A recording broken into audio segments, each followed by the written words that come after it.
ส้กรอกหอมเอาตัวไส้กรอก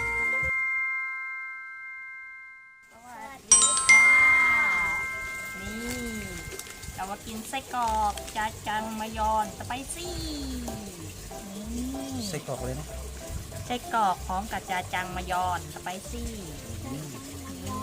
มีเส้นเป็นเส้นอุด้งแล้วก็ซอสมาจังมายอนแล้วก็ไส้กรอกว้าย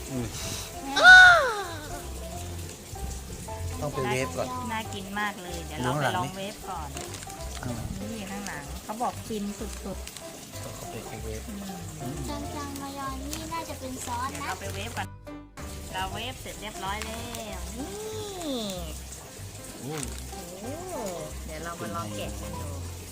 มีกลิ่นหอมหอมมากเลยนะกลิ่นออกมาเลย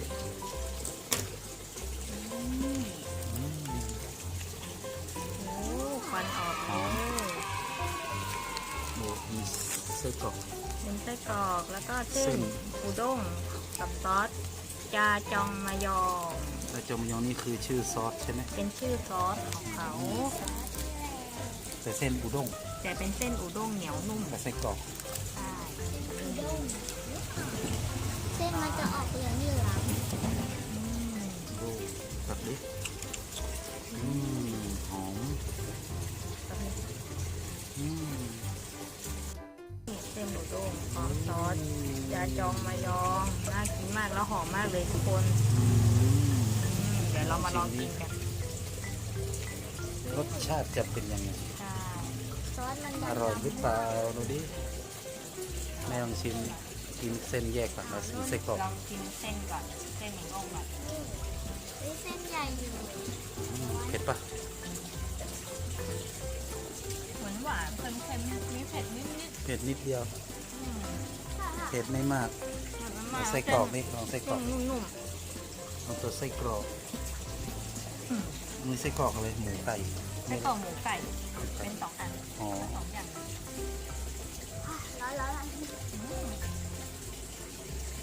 อร่อยปะตัวซอสเหมือนกันนะซอสเดียวกันซอสมันจะหวานเผ็ดไม่เผ็ดมากนะไม่เผ็ดมากเผ็ดนิดเดียวเป็นไส้กรอกอร่อยต้องกินพร้อมกับเส้นไส้กรอกต้องกินพร้อมกับเส้นสีรสชาติมันดูเข้มข้น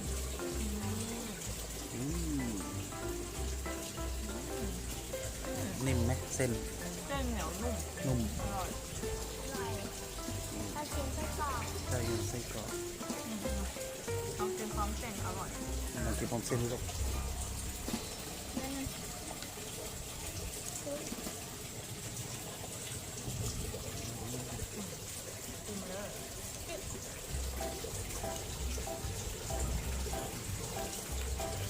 หม่ำอร่อยเส้นก็เหนียวนุ่มดีนะอร่อยนะ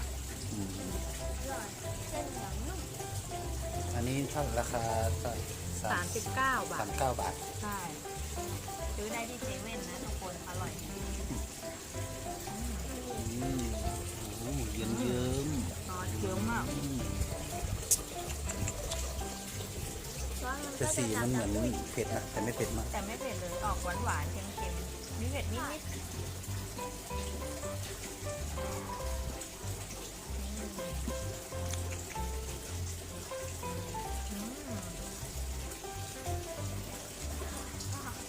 ร้อนอันนี้ร้อนนี้จะเผ็ด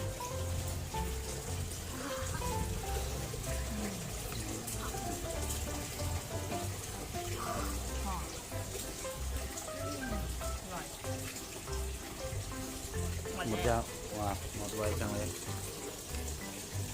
หมดแล้ว